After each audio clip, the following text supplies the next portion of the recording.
మాఘపురాణం 14వ అధ్యాయం. పూర్వకాలంలో ఆనందవర్మ అనే ఒక బ్రాహ్మణుడు గంగానదీ తీరంలో నివసిస్తూ ఉండేవాడు. ఆయన మంచి పండితుడు, వేదాంగ విదుడు, సకల శాస్త్ర పారంగతుడు, యజ్ఞ యాగాలు చేసిన నిష్ఠాగరిష్ఠుడు. ఇంతటి మహానుభావునికి సంతాన యోగం లేదు. ఒక రోజున ఆనందవర్మ తన భార్యతో, మనకు సిరి సంపదలు, భోగభాగ్యాలు, పేరు ప్రతిష్టలు, గౌరవము అన్నీ ఉన్నాయి, కానీ ఒక్క కుమారుడు కూడా లేడు. పిల్లలు లేని ఇల్లు, కాయలు లేని చెట్టు రెండు ఒకటే అంటారు పెద్దలు. దానం కొద్దీ బిడ్డలు అని చెప్తున్నాయి శాస్త్రాలు. గత జన్మలో మనం సరిగా దాన ధర్మాలు చేసి ఉండము, అందువల్ల మనకు సంతానం కలగలేదు. అయినా ఇప్పటికీ మించిపోయింది ఏమీ లేదు. నేను లక్ష్మీనారాయణుడి గురించి తపస్సు చేస్తాను, ఒక పుత్రుని ప్రసాదించమని వేడుకుంటాను అన్నాడు ఆనందవర్మ. చెప్పినట్లే ఒక శుభముహూర్తాన ఇంటి నుండి బయలుదేరి దగ్గరలో ఉన్న అరణ్యానికి వెళ్ళి ప్రశాంతమైన వాతావరణంలో ఓం నమో నారాయణాయ అంటూ నారాయణ అష్టాక్షరి మంత్రాన్ని జపించడం మొదలుపెట్టాడు. ఆ జపం కాస్త తపస్సుగా మారింది. ఉగ్రమైన తపస్సు చేస్తున్నాడు. తపశక్తి వైకుంఠంలో ఉన్న శ్రీ మహావిష్ణువును చేరింది. ఆయన ప్రసన్నుడయ్యాడు. శంకుచక్రాలతో పీతాంబరధారి అయి లక్ష్మీదేవి సమేతంగా గరుడ వాహన రూఢుడై ఆనందవర్మకు సాక్షాత్కరించాడు.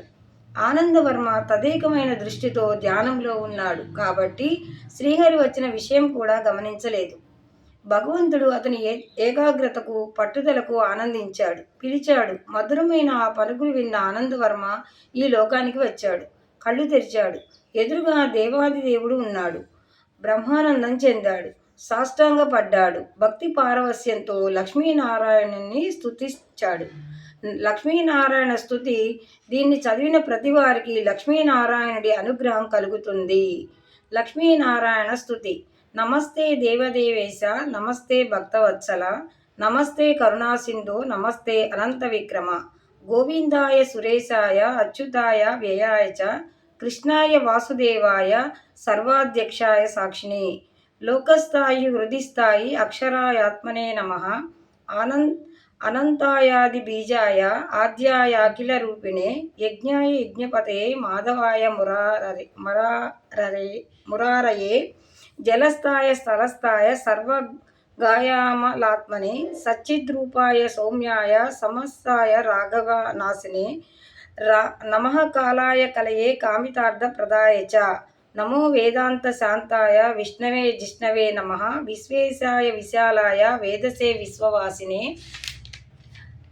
సురాధ్యక్షాయ సిద్ధాయ, శ్రీధరాయ నమో నమః, ఋషికేశాయ ధైర్యాయ, నమస్తే మోక్షదాయినే, పురుషోత్తమాయ పుణ్యాయ, పద్మనాభాయ భాస్వతే, అగ్రేశ్వరాయ స్థూలాయ, వాసుదేవాయ తే నమః, జనార్దనాయ జైత్రాయ, జితామిత్రాయ జీవినే, వేదవేద్యాయ విశ్వాయ, నారసింహాయ తే నమః, జ్ఞానాయ జ్ఞానరూపాయ, జ్ఞానాయ అఖిల ఆత్మనే, దురంధరాయ దుర్యాయ, ధరాధరాయ తే నమః, నారాయణాయ సర్వాయ, రాక్షసానీకవైనియే, కారుణ్యాయ శరణ్యాయ, కాంతాయ అమృతమూర్తయే, కేశవాయ నమస్తేసు, సదా దామోదరాయ చ, సంకర్షణాయ సర్వాయ నమః, త్రైలోక్యపాలినే, భక్తప్రియాయ హరయే నమః, సర్వార్తినే నాశినే, నానాభేద విభేదాయ, నానారూపధరాయ చ, నమస్తే భగవాన్ విష్ణు, పాహి మాం కరుణాకరః. ఈ విధంగా పరిపరి విధాల స్తోత్రం చేశాడు ఆనందవర్మ. పూర్తిగా ప్రసన్నుడైనాడు వాసుదేవుడు. బ్రాహ్మణోత్తమ, నీకేం కావాలో కోరుకో అన్నాడు.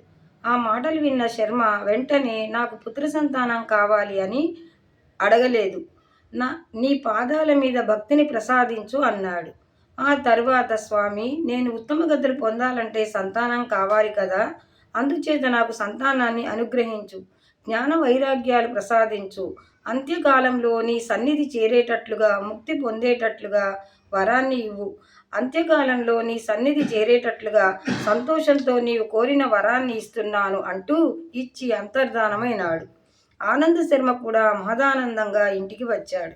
ఇంటికి వచ్చిన ఆనంద శర్మ సంతానం కలుగుతుంది అనే నమ్మకంతో భార్యతో కాపురం చేస్తున్నాడు. భార్య నెలతప్పింది, గర్భవతి అయింది. ఆ విషయం తెలిసిన ఆనందవర్మ మహదానందం చెందాడు.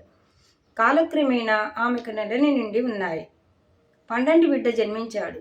పిల్లవాడు దినదిన ప్రవర్ధమానం అవుతున్నాడు. ఆటపాట ముద్దు మురిపాలతో కాలం గడిచిపోతుంది. ఒకనాడు నారద మహర్షి వీరి ఆశ్రమానికి వచ్చాడు. అతిథి మర్యాదలు పూర్తయ్యాయి. పిల్లవాడిని చూశాడు నారదుడు. అన్ని లక్షణాలు బాగున్నాయి, కానీ ఆయుష్ మాత్రం 12 సంవత్సరాలే ఉంది అని చెప్పి వెళ్ళిపోయాడు. ఆ మాటలు విన్న ఆనంద శర్మ దంపతులు దుఃఖసాగరంలో మునిగిపోయారు. ఏదో కుమారుడు పుట్టాడని సంతోషపడుతున్నాం, ఇతడు అల్పాయుష్కుడు అనడం ఏమిటి అని ఆలోచిస్తున్నారు, విచారిస్తున్నారు. ఆనంద్ శర్మ ధైర్యం తెచ్చుకున్నాడు. అప్పుడు భార్యతో, ఎందుకు దుఃఖిస్తావు? పగను త్రాచుపాము వలె ప్రాణి జనించిన దారి వెంబడిన్ తగిలి చరించు మృత్యువు. విధాతయు గాని వశంబే అని పెద్దల మాట వినలేదా? పుట్టిన ప్రతివారికి మరణం తప్పదు. ఈ జగత్తులో నిత్యము, సత్యము, శాశ్వతము అయినది బ్రహ్మం ఒకటే. దృశ్యమానమైనదంతా నశించిపోతుంది. కాకపోతే కొన్ని ముందు, కొన్ని వెనుక, అంతే. ఒక్క మాట గుర్తించు, భూమి మీద పుట్టిన ప్రాణులే కాదు, కొండలు, బండలు, పర్వతాలు, సముద్రాలు అన్నీ నశించిపోతాయి. విచిత్రమైన విషయం ఏమిటంటే ఈ లోకాలు కూడా నశించిపోయేవే. అంతదాకా ఎందుకు? మనం పూజించే దేవతలు, మనకు వరాలిచ్చే దేవతలు అందరూ శాశ్వతం కాదు. శ్రీమన్నారాయణుడు ఒక్కడే నిత్యము, సత్యము, శాశ్వతమైనవాడు. బ్రహ్మదేవుడికి రాత్రి అంటే ప్రళయము, పగలు అంటే సృష్టి. విచారించి ఉపయోగం లేదు. ఏం జరిగినా గత జన్మ ఫలం, పూర్వజన్మలో మనం చేసిన కర్మ, ఆ కర్మ ఫలితంగానే అన్నీ జరుగుతాయి. ఇందులో సందేహం లేదు. కర్మ ప్రకారమే ప్రాణులు జన్మిస్తుంటాయి. ఇందులో సందేహం లేదు. ఈ శరీరము, ఈ బుద్ధి, ఈ ఐశ్వర్యం అన్నీ కర్మ వల్ల వచ్చినవే. ప్రాణులన్నీ కర్మను అనుసరించే పుట్టి, కర్మను అనుసరించే మరణిస్తాయి. మన పాత్ర అయిపోగానే ఇక్కడి నుంచి నిష్క్రమిస్తాము. కర్మ అనుసరించే మళ్ళీ జన్మిస్తాము.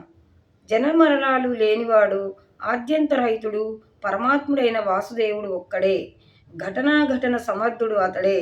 కాబట్టి నేను మళ్ళీ తపస్సు చేసి శ్రీమన్నారాయణ అనుగ్రహం పొందడానికి ప్రయత్నిస్తానంటూ అడవికి బయలుదేరాడు ఆనంద శర్మ.